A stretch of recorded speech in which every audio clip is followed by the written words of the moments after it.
They clean your schools, your office buildings, your hospitals, always in the quiet hours, always when no one's watching.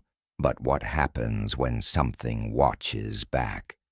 Tonight, 2 janitors reveal the darkest, most disturbing experiences they've ever had while working alone. One found a floor that shouldn't exist. The other uncovered a sealed room that was never meant to open again. They weren't looking for trouble, but something was waiting for them anyway.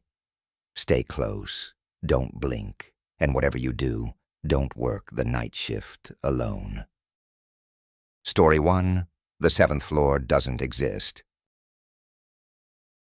They told me not to clean the 7th floor. In fact, they told me the building didn't even have a 7th floor.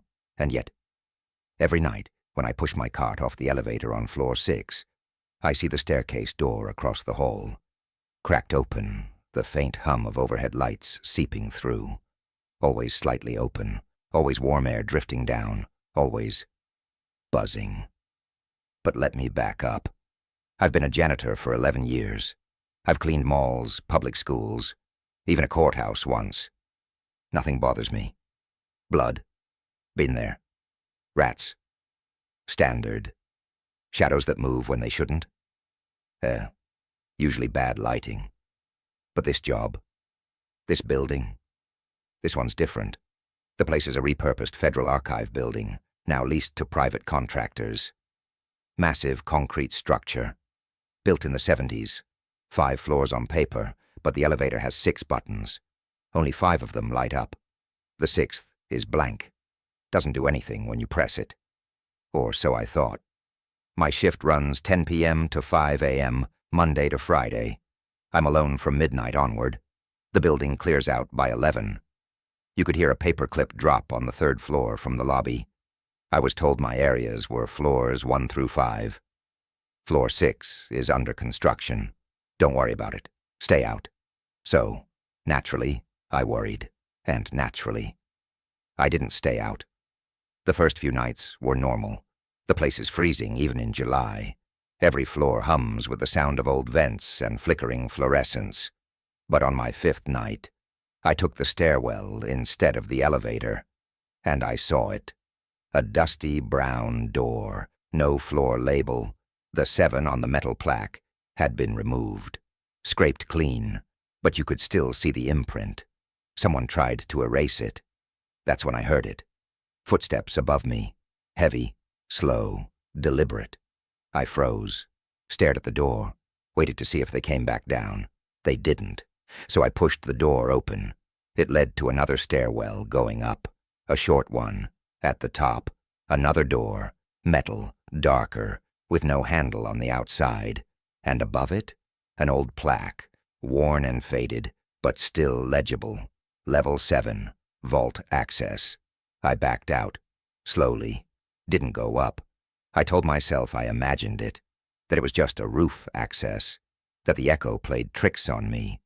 But the next night, the door was cracked again, and again the night after that. Always open, always buzzing, always warm. I started hearing things on my rounds. Not voices, more like activity. Files shuffling, carts rolling, phones vibrating against desks. But every time I checked, the rooms were empty. Monitors off, lights flickering, desks cold. It felt like someone had just been there.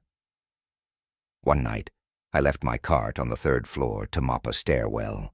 When I came back, a document had been placed on top of my cleaning supplies. A single file folder. No markings.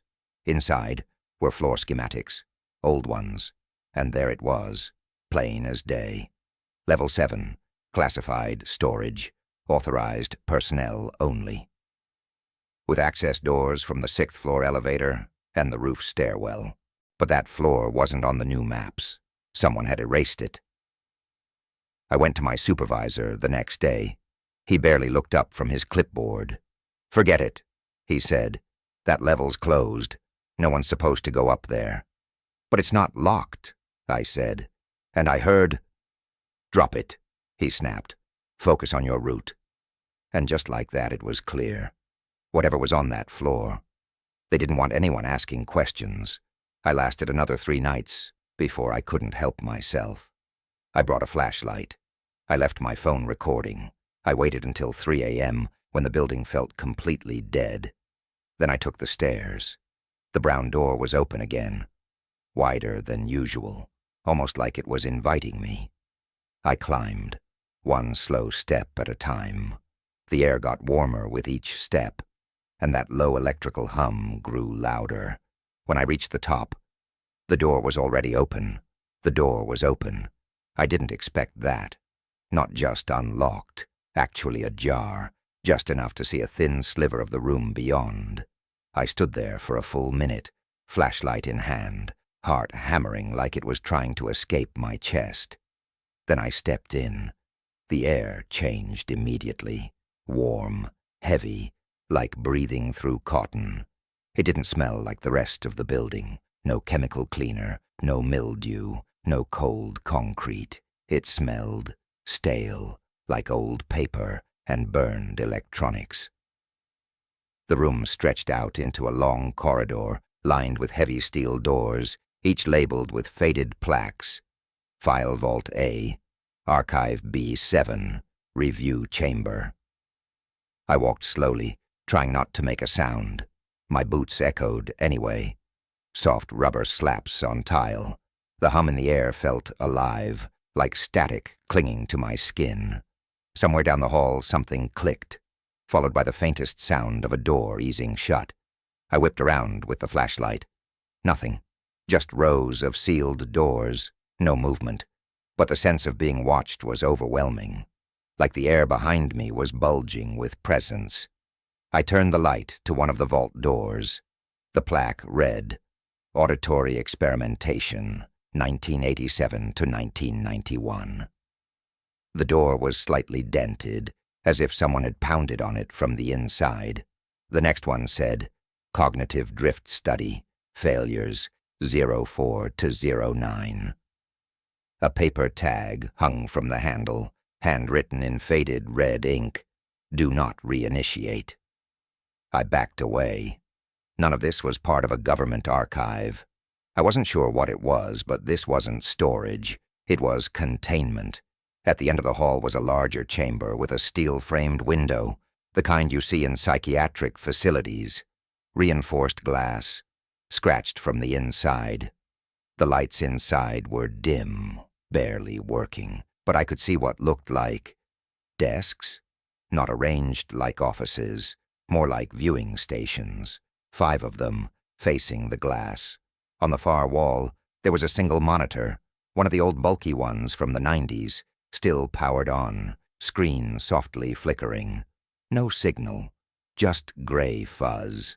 And then right as I leaned closer, it changed. The static cut out. A symbol appeared, black and red, pulsing slowly like a heartbeat. I couldn't make out what it was. It looked like a circle with slashes through it. Then came the audio, a low, vibrating tone, just one pitch, constant, and yet it made my head swim. I pulled back from the glass. My ears were ringing. My teeth ached. That's when I noticed the window. There was a reflection, not mine, something else, standing behind me. I turned around. Nothing. But on the floor, just outside the room, was a small tape recorder, like the kind detectives used in old movies. I picked it up. It was still running. I hit stop, then rewind, then play. The voice on the tape was mine. Okay, I'm going in now. If something happens... Static. Then a new voice. Not mine, not human. A soft whisper. You already did. Then silence. I dropped the recorder. My hands were shaking so hard I nearly dropped the flashlight too. I ran, back down the corridor, but the hallway wasn't the same anymore. It was longer. Impossible. I'd only walked 100 feet in. But now it stretched on for what felt like a block. And the doors were different. The labels were newer. Some digital. One read, Subject, J. Wren. Authorized cleaning staff only. That's my name. My knees almost buckled. I backed away, fast, stumbling toward where I thought the stairwell should be. The door at the end of the hall was sealed. No handle, just a keypad. I didn't have a code. I slammed my fist against it, once, twice, 3 times. Then the light on the pad flickered, and the door clicked open. The stairwell was pitch black. I barreled down it anyway. 2 flights, 3, 4, but every landing was labeled Level 7, Level 7, Level 7, Level 7. I finally burst through a door and found myself in the lobby. Lights on, coffee pot still warm in the break area. My cart sitting in its usual spot, everything where it should be, except there was someone at the front desk, a man I'd never seen before, wearing a plain black uniform, no logo, no badge. He looked up at me calmly. "Mr. Wren," he said, "you're not authorized to access upper storage."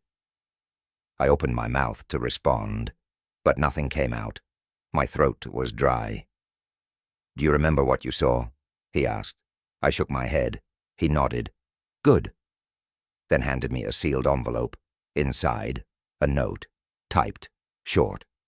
"You cleaned what you weren't meant to see. We've corrected the memory. Please do not return to Level 7. It no longer exists." I went home early that morning. I slept for 14 hours straight. When I woke up, I couldn't remember what had happened. Not clearly. Just a dream of buzzing lights and a locked door that kept opening on its own. But the tape recorder? It was still in my pocket. And when I played it, I heard my voice. "Okay, I'm going in now. If something happens..." Then the whisper again. "You already did." I didn't go back to work for 3 days. I told my supervisor I had a stomach bug. He didn't ask questions, just said, "Get well soon," and reminded me to submit a timesheet.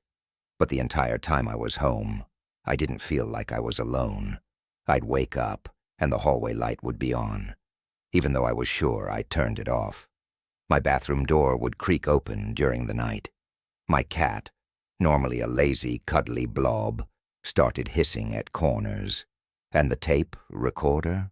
It played different audio each time I turned it on. The first time, my voice. "I'm on the 7th floor again. Everything's wrong. The rooms keep changing." The second time, a scream. Mine, short, cut off. The third, silence. Then that same whisper, "We never let you leave." I thought I was losing it. That whatever I'd seen up there, whatever memory wipe they tried, didn't take. I tossed the recorder in a drawer and duct-taped it shut. Didn't help. The next night, I woke up to hear it playing from inside. On the 4th night, I dreamed of the building. Not just the hallways, the basement, too. The subfloors, a floor below Level 1, gray walls, black lights, rooms full of cots, people sleeping with headphones strapped to their heads, monitors recording brainwaves, low-frequency hums vibrating through the walls, and in the middle of the room, a metal chair, empty. But when I looked closer, there was someone sitting in it, tied down, head slumped. It was me. I woke up screaming, heart racing, head pounding. When I went into the kitchen, my front door was unlocked. I hadn't opened it. I went back to work the next night. Not because I was ready, because I needed answers. I brought the recorder, a flashlight, and a map I'd copied from the classified schematics I found earlier. When I got there, the lobby was empty. No front desk, no security guard. Just silence. Even the vending machine lights were off. The elevator had only 5 lit buttons now. Number 6, no blank key. The stairwell to Level 7, chained shut, padlocked. I tried to leave. I walked to the exit. But when I opened the door, I was staring at another hallway. Inside the building. Same gray floors, same buzzing lights. I turned around. The lobby was gone. I was trapped. Every turn I made brought me to a different version of the same floor. Sometimes the door labels were gibberish. Sometimes they were written in my handwriting. One door just said, "Remember." I stepped inside. It was a small room with a single metal table and a flickering monitor. On the screen, security footage of me at my apartment, walking into my kitchen, sleeping, sitting on my couch, footage I'd never seen, never recorded. I turned away, horrified. On the table was a file folder. Inside, my full name, my ID photo, medical history, job history, every building I've worked in, and a page marked Subject 047, reconditioning, pending. I started to panic.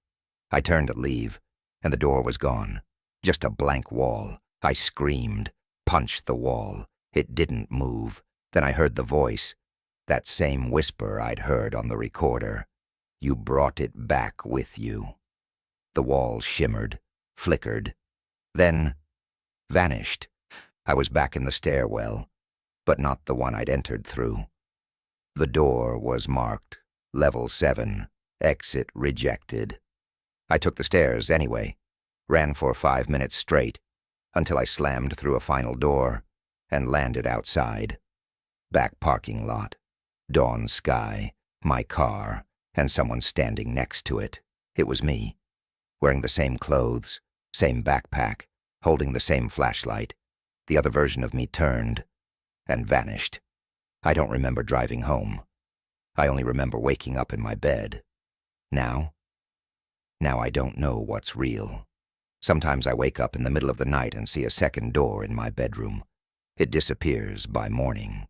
The building I worked in, it's gone. The address doesn't show up on GPS. My paycheck stopped coming.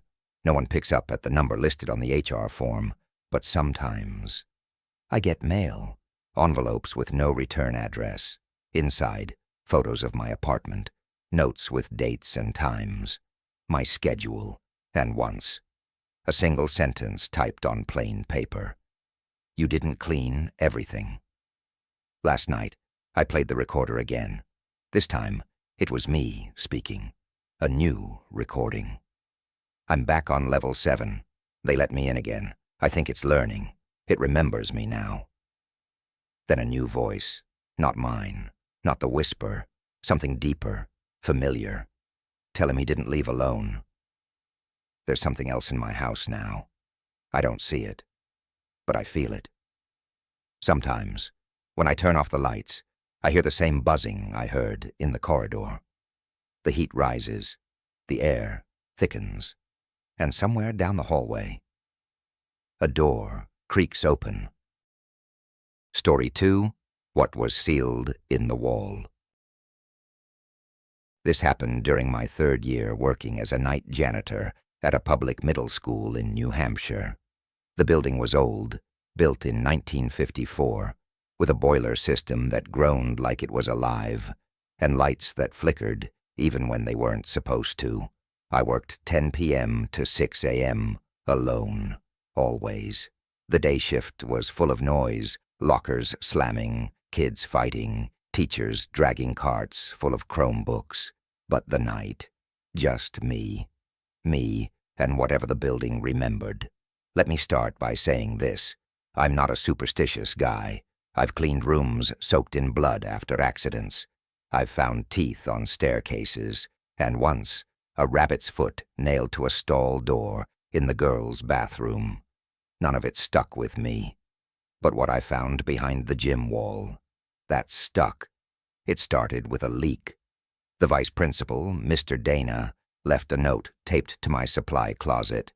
"Please check under bleachers in gym. Smell of mildew." Seemed simple enough. Gym's in the north wing, echoey, cold, and so dim at night that even with the overheads on, there are pockets of shadow that swallow you whole. I walked in, flicked on the lights, and immediately smelled it. Rot. But not the sharp tang of mold. Something older, sour, like rotting fruit and copper pennies. I pulled the bleachers back and scanned underneath. Nothing, until I got to the far wall, the east-facing brick wall behind the scoreboard. That's when I saw it. A seam. It looked like a crack in the wall at first. But as I got closer, I saw it wasn't a crack. It was a sealed outline. A rectangle about 6 feet tall, 3 feet wide, with concrete smeared around the edges like sloppy frosting. Someone had bricked over a doorway. No label, no paint, just that smell leaking out from the cracks. I reported it in my logbook, even took a picture on my phone. But the next morning, the wall looked clean. No crack, no seal, just red brick, like the rest of the gym. I checked my photo. Gone. No trace on my phone. Not even in recently deleted. It was like the wall never existed. I didn't mention it again, but every night that week, I smelled it, heard it too, a knocking, just faint, behind the wall. 3 slow knocks, like someone testing to see if I was close enough to hear. On Thursday night, I brought a flashlight and a pry bar. I waited until after 2 a.m., when no one would be around. I went to the wall, tapped it, felt around, and I swear to you, it sounded hollow. So I got to work. I chiseled at the mortar between the bricks until my hands blistered. It took 40 minutes to pull out enough to see behind it. There was a door, a wooden door painted black with no handle on my side, and carved into the wood was one word, in deep, angry letters. Again. I felt cold all over, not scared, just watched. I leaned forward, pressed my ear to the wood. I know I shouldn't have, but I did. And on the other side, clear as day, I heard breathing, not fast or panicked, just slow, calm, rhythmic, like someone standing an inch away, waiting for me to open the door. I ran, didn't close the wall, didn't log anything, just ran. The next night, everything was back, wall, sealed.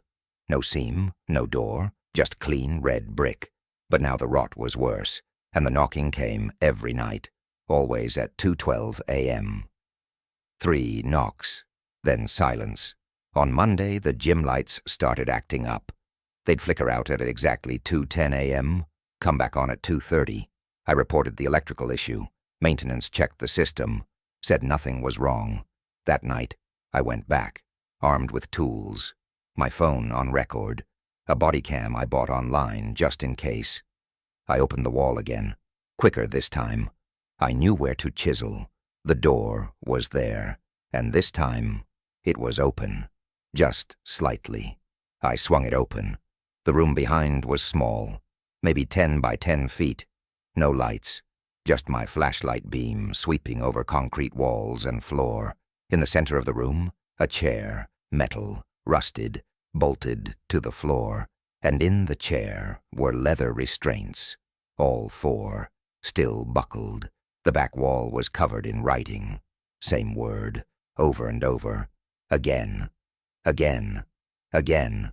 I backed out, heart in my throat, snapped photos, videos, left everything as is. I needed proof. But when I got home, my camera roll was empty, the body cam, files corrupted, and my hands, covered in dust and dried blood. I checked the school's building records the next day. No mention of a sealed room behind the gym. But buried in a 1983 incident report, I found this. North Wing closure, room 17B decommissioned. Janitor found restrained, cause of death undetermined. Room sealed by order of district superintendent. There was no room 17B on any current floor plan. No one at the school remembered it. But the janitor's name, same last name as mine. No relation, at least not that I know of. But now I'm not sure. The next night, I didn't go near the gym. I stayed in the East Wing, bathrooms, locker rooms, stairwells, safe zones. I didn't even look toward the North Hall, but at exactly 2:12 a.m., every light on the floor dimmed, flickered, then shut off entirely, all except one. The emergency light above the gym door, buzzing, pulsing, like it was waiting for me. I stood at the far end of the hallway, frozen, Something inside me, instinct, fear, self-preservation, told me to turn around and leave. But I didn't. I walked toward the gym, one step at a time. As I reached the double doors, the smell hit me again. Worse this time. Rot. Metal. Moldavian old blood. It wasn't just leaking from the wall anymore. It was seeping into the air. I opened the door. The gym was dark. Bleachers fully extended. Scoreboard off. My flashlight barely cut the blackness. And the east wall, the one that should have been sealed, had a gap in it again. Not a crack, a door, open. I didn't go in. I just stood there and listened. And what I heard wasn't breathing this time. It was whispering. Dozens of voices saying the same word, again and again. Again, again, again. And under it, a deep, low growl. Not like an animal, like a person trying to scream, through a closed mouth. I left, ran, didn't stop until I hit the boiler room at the other end of the school, locked the door behind me. I stayed there until the sun came up, didn't clean a damn thing. The following night, I considered calling out, but I couldn't. Not yet. Not when I still didn't understand what was happening. So I came back, brought my flashlight, a second phone, another body cam, this time with encrypted storage. Couldn't risk the files disappearing again. And this time, I brought a crowbar. I waited. 2:12 a.m. Lights dimmed, buzzed. Gym door light clicked on. I walked in, and the door in the wall was wide open. The stench was unbearable now. Flies hovered near the entrance like it was a wound in the building. I stepped closer, 1 foot into the room. That's when I saw something new. In the corner, a bundle. At first I thought it was trash, but when I shined my light on it, I froze. It was clothing, a janitor's uniform, old, dust-covered, torn. Next to it, a set of keys and a rusted badge with a photo. The name read, Harold J. Fenton, Facilities. That was the name from the 1983 report. The janitor who was found restrained in this room. But it didn't look like he had been dragged in here. It looked like he had lived here, like he had stayed.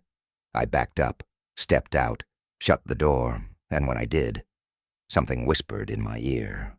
Close. Breath on my neck, close. You opened it. Again. I turned. No one there. But the keys in my hand were cold, damp, fresh, like they hadn't been sitting in that room for 40 years. That night, I didn't sleep. I researched everything I could find. Old yearbooks, news clippings, maintenance reports. And that's when I found a blurry scan of a 1980 faculty memo. It was addressed to janitorial staff. It read, Maintenance request, gym wall seep. Do not remove bricks. Storage room 17B, sealed following previous incident. Subject must remain dormant. Key has been disposed of. Subject, not person. Subject. The next day, I visited the district office, told them I was researching a structural issue for repairs.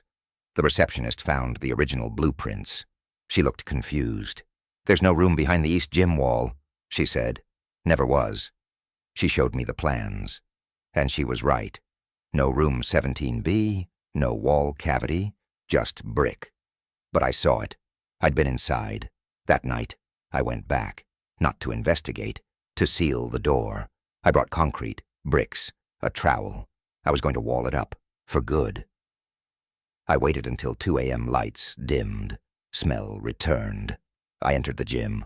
The door was there, wide open, and inside, the chair was gone. The restraints, unbuckled. The keys I found the night before, missing. But on the floor where the chair had been, was a note. Folded, old paper, written in red ink. One word, switch. I turned around, ran. But the gym door wouldn't open. It was locked. I turned back, and in the darkness of the room, beyond the doorway, I saw movement, a figure, tall, thin, head tilted, arms limp, wearing a janitor's uniform, face hidden in shadow, but in its hand. It held the crowbar I left there the night before. And on its chest, clipped to the torn uniform, was my badge. I don't know how I got out. 1 minute, I was standing in the gym, watching a figure wearing my badge step out of a room that didn't officially exist. The next, I was lying in the janitor's lounge with blood on my knuckles and cement dust in my lungs. The clock on the wall said 5:46 a.m., almost end of shift. But I had no memory of the last 3 hours. I stood up. Everything ached. My flashlight was broken. My crowbar was gone. My backup phone? Dead. Screen cracked. SIM missing. But tucked into my pocket was a folded slip of paper. Same red ink. Same blocky handwriting. You switched. I checked the gym.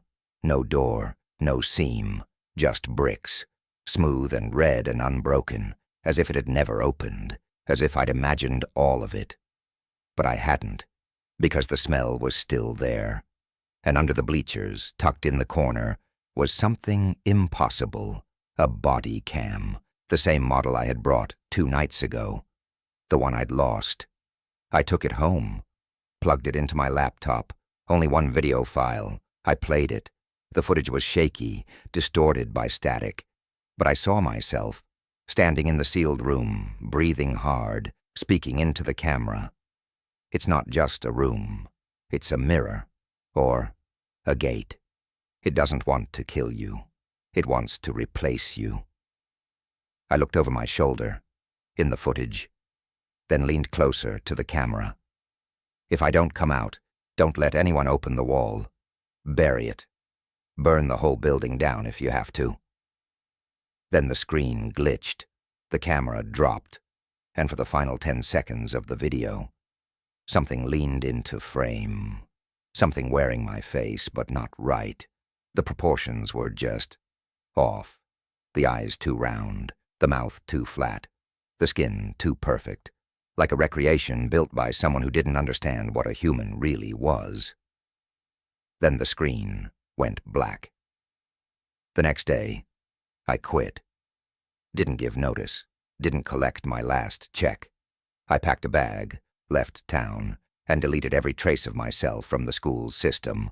I even called in a fake inspection report to the district office. Told them the building had signs of asbestos exposure and needed to be shut down. They boarded up the school within a week, but that wasn't the end. 3 nights later, I woke up at 2:12 a.m., alone. Except I wasn't, because in the hallway outside my bedroom, I heard footsteps, slow, barefoot, then the sound of metal dragging along the wall. I grabbed my bat, opened the door, no one there, but on my kitchen table was my badge, clipped to a clean, folded janitor's uniform. Not mine. New, and a note underneath. It's your turn again.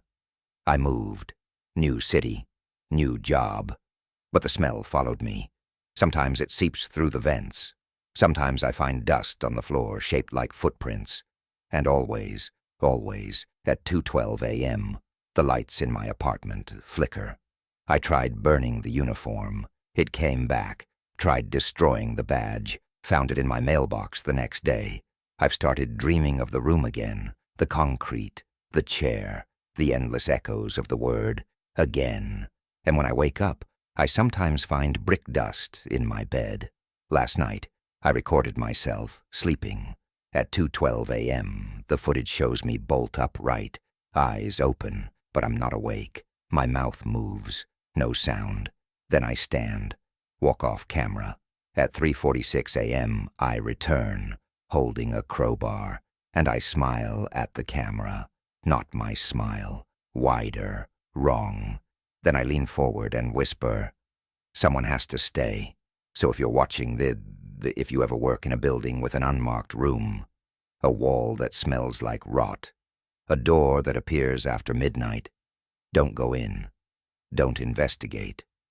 And if you do, make sure you're the one who comes back out. If these stories kept you on edge, if you double-checked your hallway, or if you're suddenly thinking twice about late-night shifts, hit that like button. Subscribe to our channel for more true horror stories every week. And most importantly, share this video with someone who works nights, because they deserve to know what might be lurking just beyond the mop bucket. Thanks for watching, and remember, some doors should never be opened, and some shifts should never be taken alone.